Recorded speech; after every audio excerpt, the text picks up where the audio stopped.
il y a quelque chose que vous portez que les autres peuvent sentir au moment où vous entrez dans une pièce. Une aura rare que seuls les vrais empathes possèdent. Et les recherches cachées de Carl Jung révèlent pourquoi cette énergie invisible vous rend à la fois magnétique et vulnérable.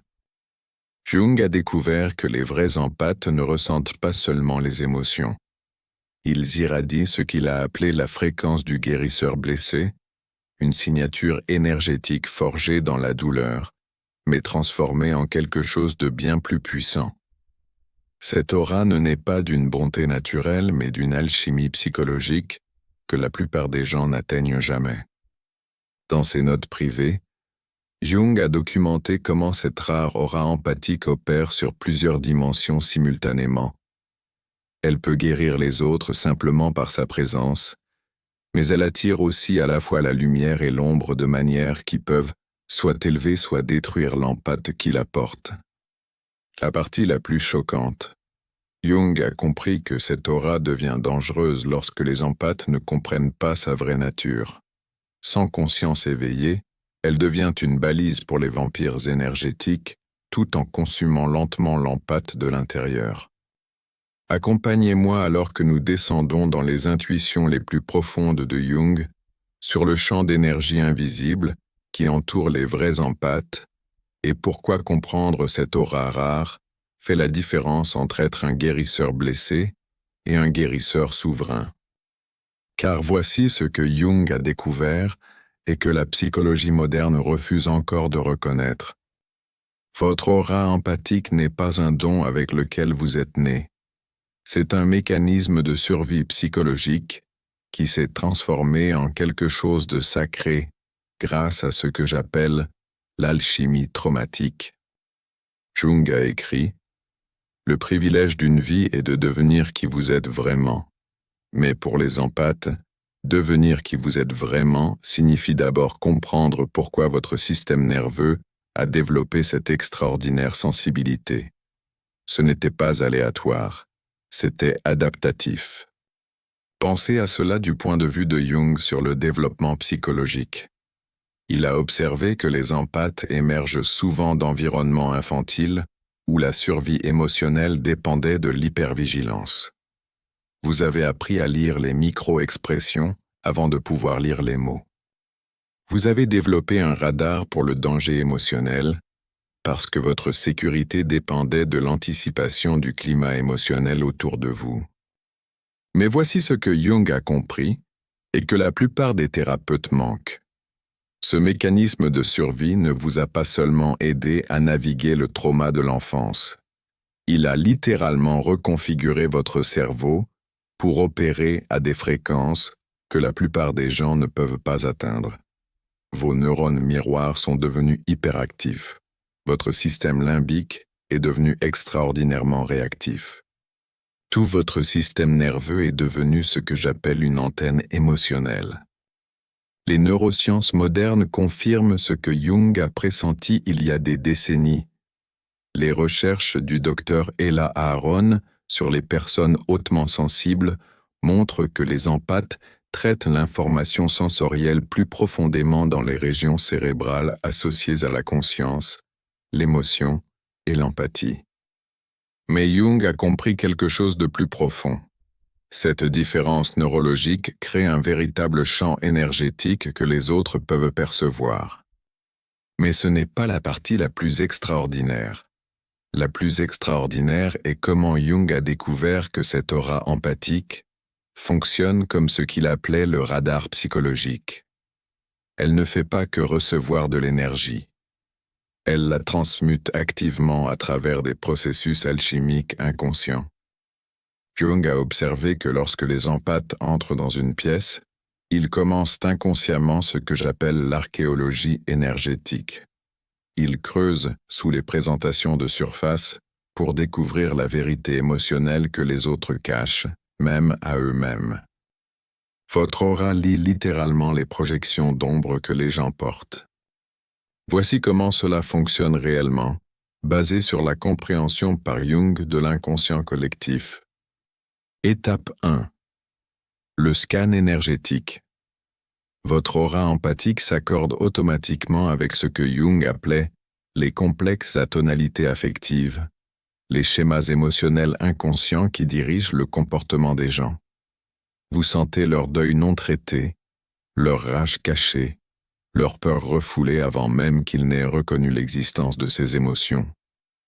Étape 2. L'absorption inconsciente. Parce que votre psyché s'est développée pour être perméable pour des raisons de survie, vous commencez à absorber ces énergies sans choix conscient.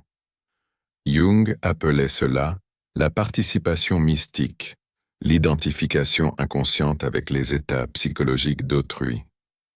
Étape 3. Le processus alchimique. C'est là que la compréhension de Jung devient révolutionnaire. Votre système nerveux empathique n'absorbe pas seulement l'énergie émotionnelle. Il la traite à travers ce qu'il a nommé la fonction transcendante. Vous transformez inconsciemment le matériel émotionnel brut des autres en sagesse, perspicacité et potentiel de guérison. C'est pourquoi les gens se sentent mieux après avoir été autour de vous, même lorsque vous n'avez rien fait de spécifique. Votre aura a littéralement traité leur matériel d'ombre et leur a renvoyé une version plus intégrée de leur vérité émotionnelle. Mais Jung a mis en garde contre quelque chose de crucial. Ce processus ne fonctionne que s'il est conscient. Lorsque les empathes restent inconscients de leur nature alchimique, ils deviennent ce que j'appelle des éponges émotionnelles au lieu d'alchimistes psychologiques. Mais c'est là que les recherches de Jung deviennent alarmantes. Votre rare aura empathique crée ce qu'il appelait des schémas d'attraction archétypaux qui attirent à la fois les guérisseurs et les vampires avec une force magnétique.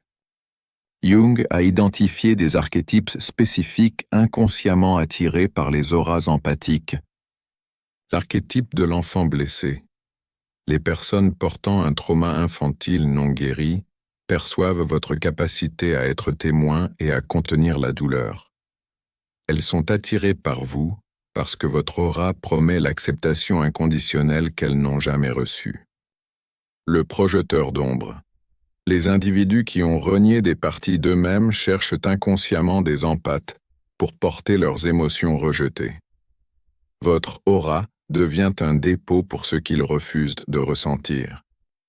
Le vampire énergétique, Jung les appelait des parasites psychologiques, des personnes dont le développement empathique propre a été entravé.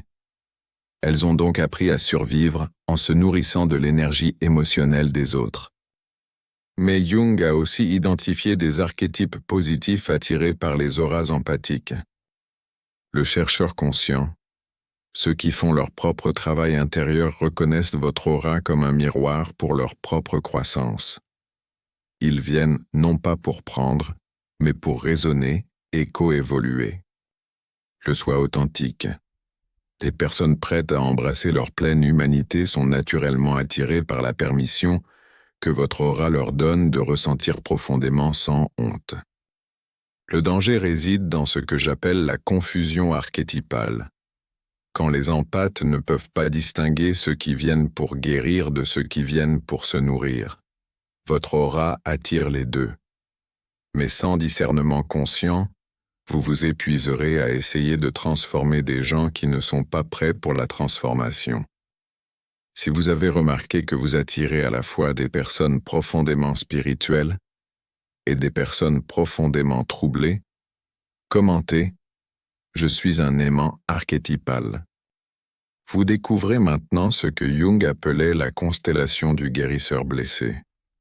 Pourquoi votre aura empathique porte à la fois la capacité de guérison profonde et la vulnérabilité à être consommée. Jung a compris que l'archétype du guérisseur blessé opère à travers ce que j'appelle la guérison par fréquence de résonance. Votre aura ne guérit pas les autres en leur donnant votre énergie. Elle guérit en résonnant à des fréquences qui activent leur propre potentiel de guérison. Pensez à comment cela fonctionne énergétiquement. Quand quelqu'un avec un trauma non traité rencontre votre aura empathique, il expérimente ce que Jung appelait l'activation de constellation. Votre présence éveille l'archétype du guérisseur en lui, parce que vous montrez qu'il est possible de transformer les blessures en sagesse. Mais Jung a découvert quelque chose de profond sur ce processus. Le guérisseur blessé ne peut activer la guérison chez les autres que dans la mesure où il a fait son propre travail sur l'ombre. Si vous portez un trauma non intégré, votre aura se contamine avec ce que j'appelle de l'énergie qui saigne. Au lieu d'inspirer la guérison, vous invitez inconsciemment les autres à vous blesser selon les mêmes schémas que vous n'avez pas guéris. C'est pourquoi les empathes attirent souvent des narcissiques, des vampires émotionnels et des personnes qui semblent avoir besoin d'être sauvées sans fin. Vos blessures non guéries créent une signature électromagnétique qui attire les personnes qui rejoueront votre trauma originel, jusqu'à ce que vous ayez pleinement intégré ces expériences. Jung a écrit « Tout ce qui nous irrite chez les autres peut nous mener à une compréhension de nous-mêmes. Pour les empathes, cela signifie que tous ceux que vous attirez vous montrent quelque chose de vos propres schémas inconscients. Les personnes qui vous épuisent reflètent les façons dont vous vous épuisez vous-même. Les personnes qui ne peuvent pas recevoir votre amour reflètent vos propres luttes avec l'amour de soi. La solution alchimique. La solution de Jung était ce qu'il appelait la souffrance consciente. La volonté de ressentir vos propres blessures complètement pour qu'elles puissent se transformer en sagesse, plutôt que de rester des plaies ouvertes que les autres peuvent exploiter. Lorsque vous faites ce travail intérieur, votre aura passe de ce que j'appelle la fréquence du guérisseur blessé à la fréquence du guérisseur souverain. Vous portez toujours la capacité d'empathie profonde, mais elle est maintenant ancrée dans l'intégrité plutôt que dans la blessure. C'est ici que la compréhension de Jung devient vraiment révolutionnaire. Votre aura empathique fonctionne comme ce qu'il appelait le miroir psychologique. Elle renvoie aux autres leur propre capacité à la conscience ou à l'inconscience. Jung a observé que les personnes conscientes se sentent en paix autour des empathes parce que votre aura leur renvoie leur propre lumière intérieure. Elles font l'expérience de ce que j'appelle la résonance de reconnaissance. La joie d'être véritablement vues et acceptées pour qui elles sont authentiquement. Mais les personnes inconscientes se sentent souvent perturbées autour des empathes éveillés parce que votre aura reflète leur matériel d'ombre, les parties d'elles-mêmes qu'elles essaient d'éviter. Cela crée ce que Jung appelait l'anxiété de projection d'ombre. Elles peuvent vous attaquer, essayer d'atténuer votre lumière, ou tenter de vous rendre responsable de leur malaise. Cet effet miroir explique pourquoi les empathes font souvent l'expérience de réactions aussi extrêmes de la part des autres.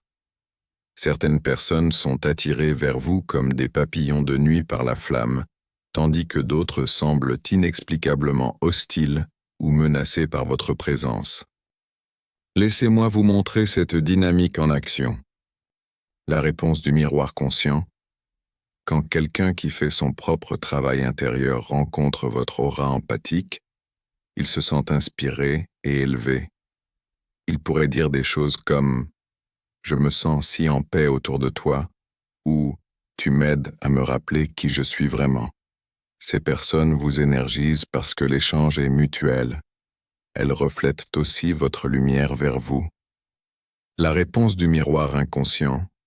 Quand quelqu'un qui évite son ombre rencontre votre aura empathique, il se sent déclenché et sur la défensive.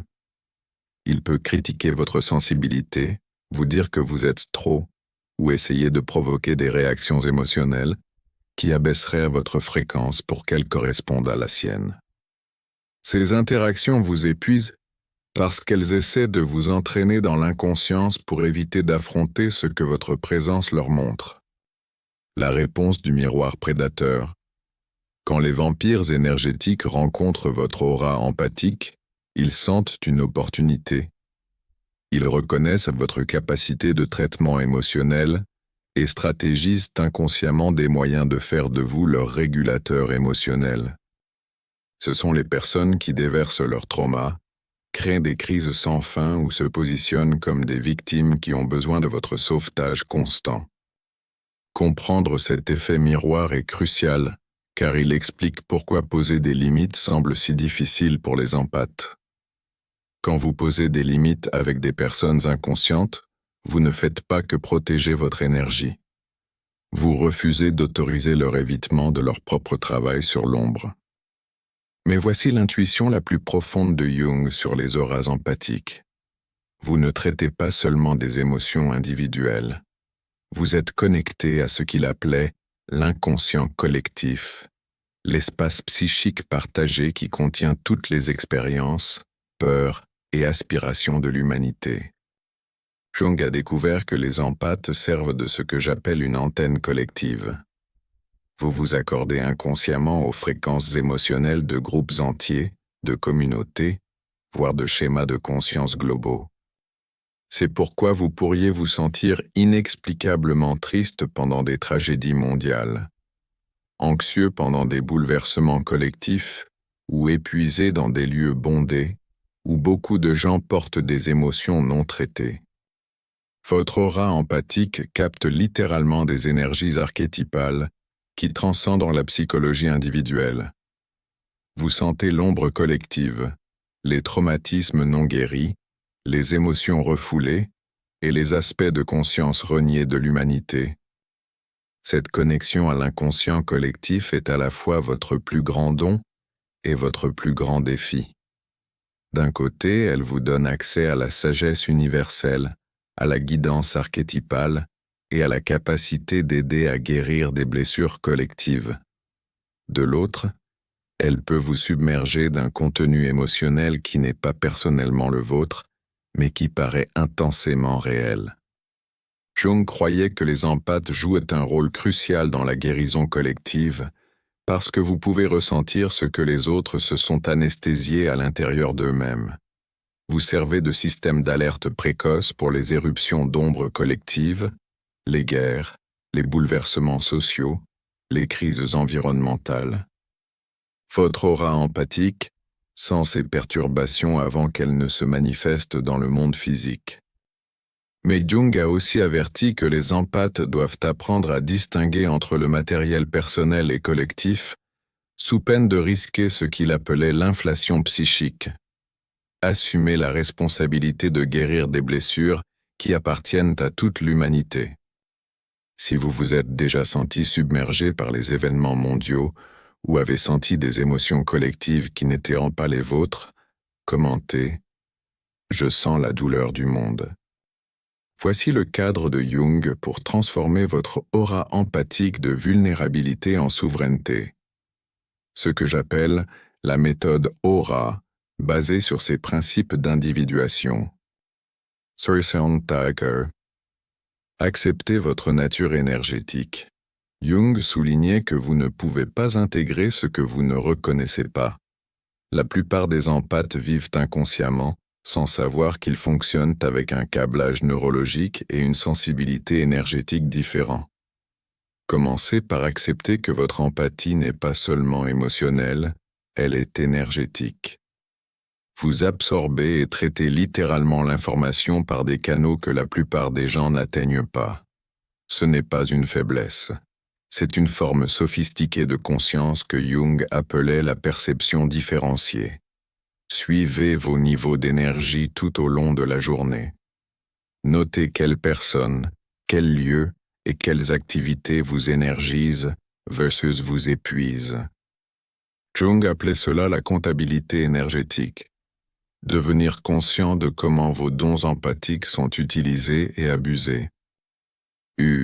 Comprenez vos schémas archétypaux. Jung croyait que nous fonctionnons tous à travers des schémas archétypaux, mais les empathes sont spécialement susceptibles à ce que j'appelle les complexes du sauveur, des croyances inconscientes que votre valeur dépend du fait de guérir les autres. Identifiez quel schéma de guérisseur blessé vous portez. Vous sentez-vous coupable quand vous n'aidez pas quelqu'un?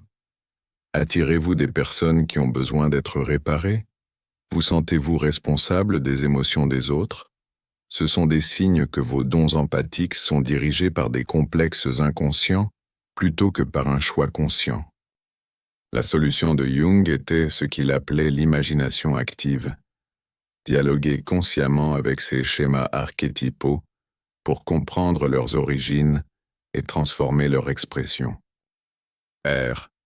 Reconquérez vos limites énergétiques.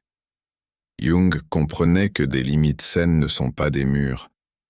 Ce sont ce que j'appelle des membranes conscientes qui laissent l'amour entrer tout en gardant la manipulation à l'extérieur. Pour les empathes, poser des limites doit se faire au niveau énergétique, pas seulement comportemental.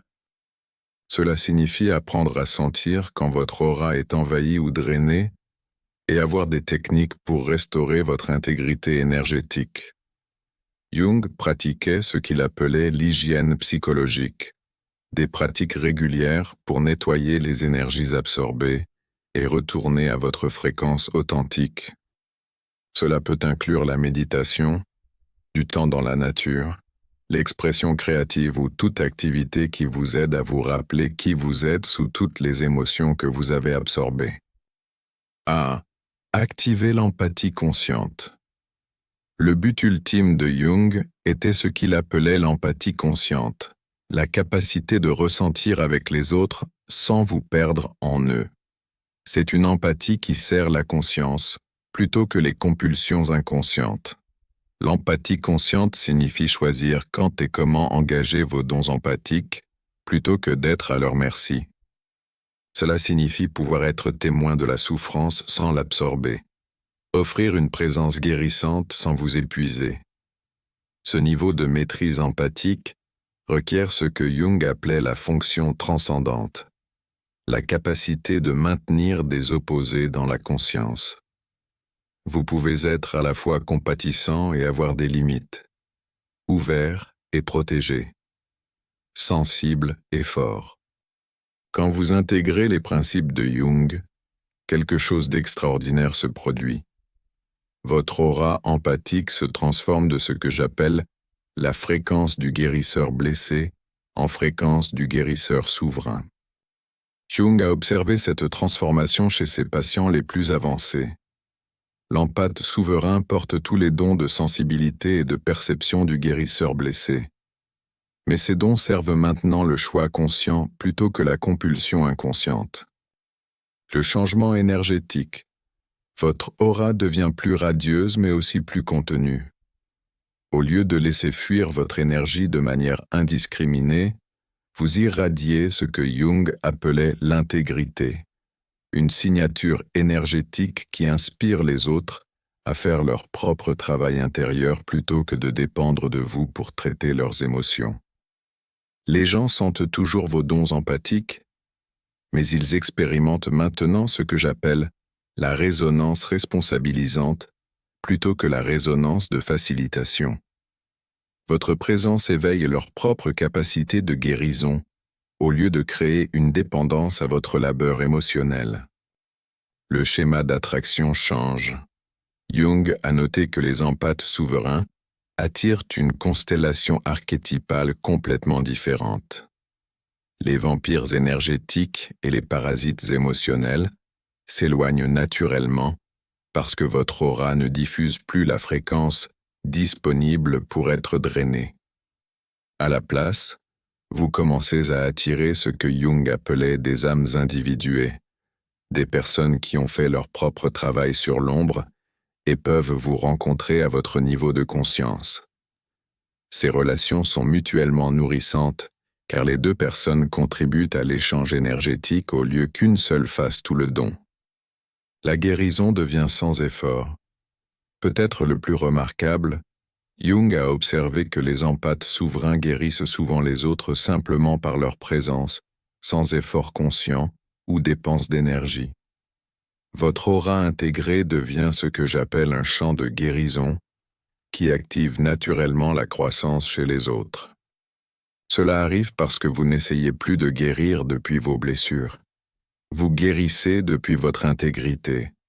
Votre aura irradie la possibilité de l'intégration, montrant aux autres qu'il est possible de transformer la douleur en sagesse, la sensibilité en force, les blessures en dons.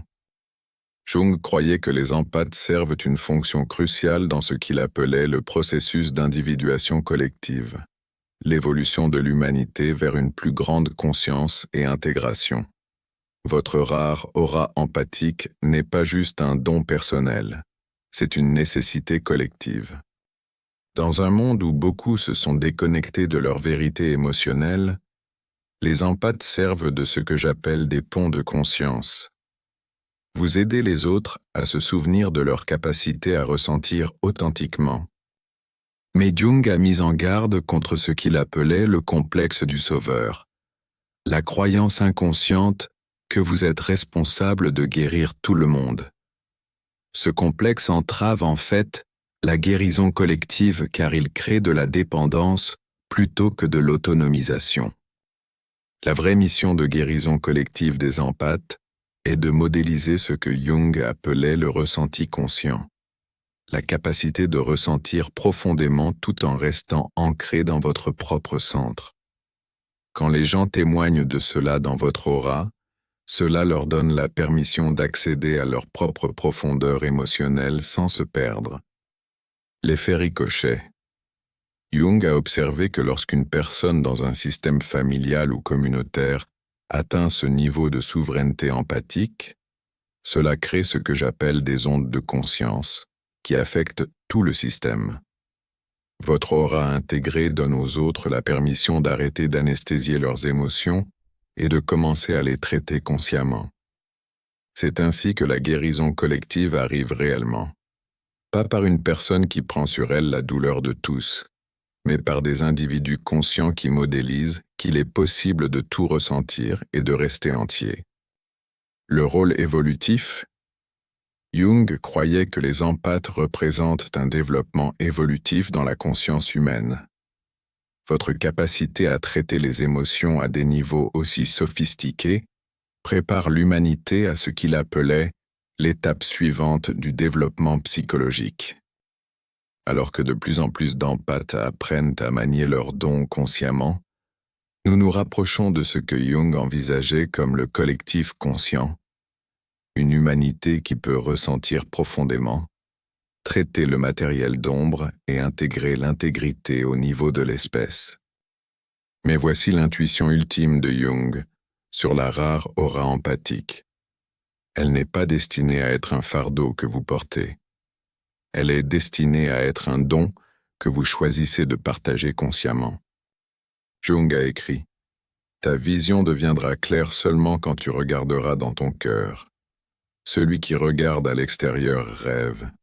Celui qui regarde à l'intérieur s'éveille. » Pour les empathes, cet éveil signifie reconnaître que votre aura est un reflet de votre intégrité intérieure, pas de vos blessures intérieures. Quand vous complétez le voyage de guérisseur blessé à guérisseur souverain, vos dons empathiques deviennent ce que Jung appelait une bénédiction plutôt qu'une malédiction. Vous pouvez ressentir profondément sans vous noyer, aimer pleinement sans vous perdre, guérir les autres sans épuiser votre propre force vitale. Cette transformation requiert ce que Jung considérait comme l'acte le plus courageux possible, la volonté d'être authentique dans un monde qui punit souvent l'authenticité. Votre rare aura brille le plus fort lorsque vous arrêtez de cacher vos dons pour rendre les autres confortables et commencez à les incarner comme des expressions de votre vérité. L'empathe souverain n'atténue pas sa sensibilité. Il apprend à la rayonner consciemment. Il n'atténue pas sa lumière. Il apprend à briller stratégiquement. Il ne s'excuse pas pour sa profondeur. Il l'utilise pour créer plus de profondeur dans le monde. Si vous êtes prêt à transformer vos blessures empathiques en sagesse souveraine, commentez « Je choisis l'empathie consciente ». Jung a développé des techniques spécifiques pour ce qu'il appelait l'hygiène psychique, protéger et maintenir l'aura empathique tout en s'engageant avec le monde consciemment. Le rituel de nettoyage énergétique. Jung pratiquait des rituels quotidiens pour effacer les énergies absorbées et retourner à sa fréquence authentique. Cela pouvait impliquer de la méditation, du journaling, du temps dans la nature ou de l'expression créative. Tout ce qui vous aide à distinguer entre votre énergie et les énergies que vous avez absorbées des autres. La clé est la constance. Jung comprenait que les empathes ont besoin d'un entretien énergétique régulier, de la même manière que les athlètes ont besoin d'entraînement physique. Vos dons empathiques sont des instruments sophistiqués qui requièrent des soins conscients. Le protocole des limites conscientes. Jung enseignait ce que j'appelle l'aïkido énergétique, la capacité de rediriger les projections des autres sans les absorber. Quand quelqu'un essaie de vous rendre responsable de ses émotions, vous pouvez reconnaître sa douleur sans la prendre sur vous.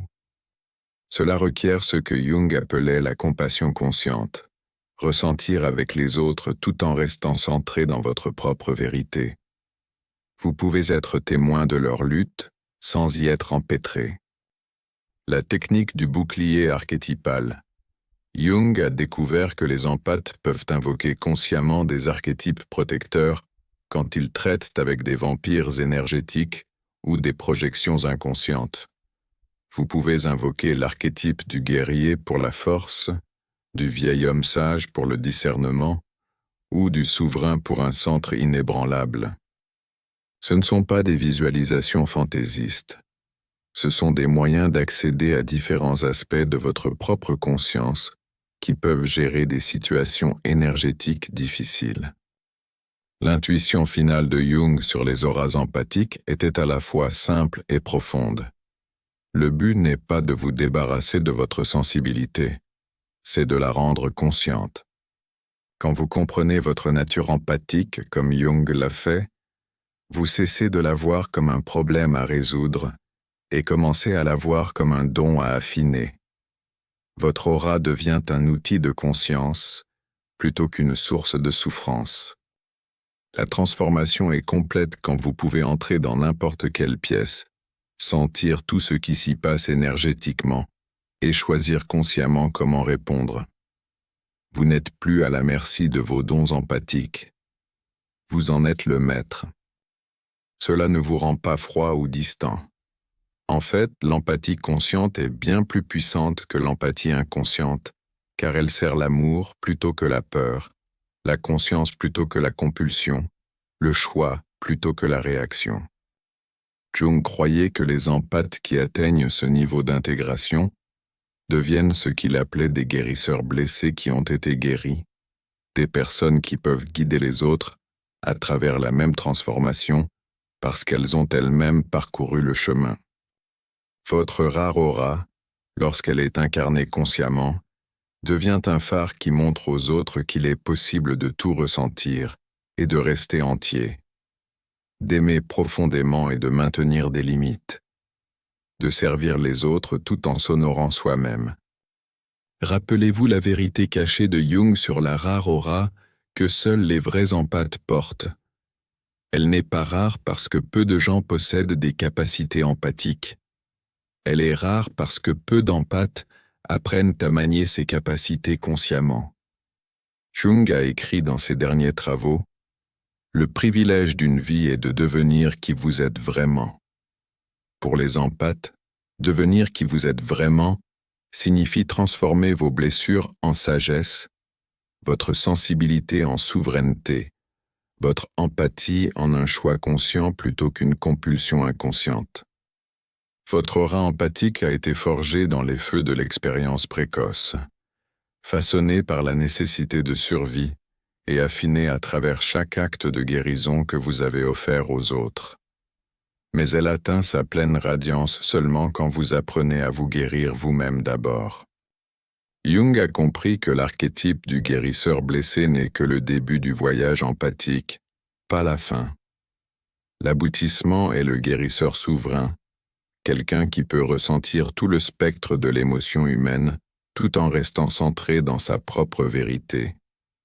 Votre aura est rare, non pas parce que vous êtes brisé, mais parce que vous avez appris à transformer la brisure en beauté. Non pas parce que vous êtes faible, mais parce que vous avez développé une force qui peut contenir l'intensité totale de l'expérience humaine. non pas parce que vous êtes destiné à porter la douleur de tous, mais parce que vous avez appris à alchimiser la douleur en sagesse. Le monde a besoin d'empathes qui comprennent leurs dons comme Jung l'a fait. Non pas comme des fardeaux à endurer, mais comme des capacités sacrées à diriger consciemment. Non pas comme des blessures qui vous définissent, mais comme des outils qui servent la conscience. Quand vous incarnez votre nature empathique en pleine conscience, vous devenez ce que Jung appelait un pont vivant entre les mondes conscients et inconscients. Vous aidez les autres à accéder à leur propre capacité de ressentir authentiquement, tout en maintenant votre propre intégrité énergétique. Si vous êtes prêt à réclamer votre aura empathique comme le don sacré qu'elle est vraiment, commentez. Ma sensibilité est mon super pouvoir. Votre voyage de guérisseur blessé à guérisseur souverain n'est pas juste une transformation personnelle. C'est une contribution à la guérison collective. Chaque empathe qui intègre ses dons rend plus facile pour les autres d'en faire de même. Partagez ceci avec quelqu'un qui a besoin de comprendre sa nature empathique comme un don plutôt qu'une malédiction. Et si vous voulez explorer plus sur la souveraineté empathique, regardez ma vidéo « Pourquoi un empathe excédé est plus dangereux que ce qu'un narcissique a jamais imaginé ?» où je révèle ce qui arrive quand les empathes réclament pleinement leur pouvoir. Abonnez-vous parce que nous commençons tout juste à explorer les profondeurs de la maîtrise empathique. Souvenez-vous, votre sensibilité n'est pas trop. Votre empathie n'est pas une faiblesse. Votre rare aura n'est pas un fardeau. C'est un pont vers la conscience dont le monde a désespérément besoin. Merci d'avoir regardé. Si quelque chose dans ce message a résonné en toi, prends un moment pour respirer et laisser la conscience poursuivre naturellement son mouvement vers l'intérieur. Jung disait que ce qui devient conscient cesse de nous gouverner en silence. C'est pourquoi tu peux partager cette réflexion avec ceux qui cherchent encore sans savoir ce qu'ils cherchent. Abonne-toi pour ne pas perdre le fil lorsque viendra la prochaine plongée dans l'ombre. Laisse ton like. Il aide ces mots à atteindre ceux qui en ont besoin bien avant de comprendre pourquoi. Et si quelque chose s'est éveillé en toi, écris-le plus bas. Chaque commentaire devient une étincelle. Un esprit qui se souvient en aidant un autre à se souvenir. Nous continuerons d'avancer ensemble, au-delà de l'ombre.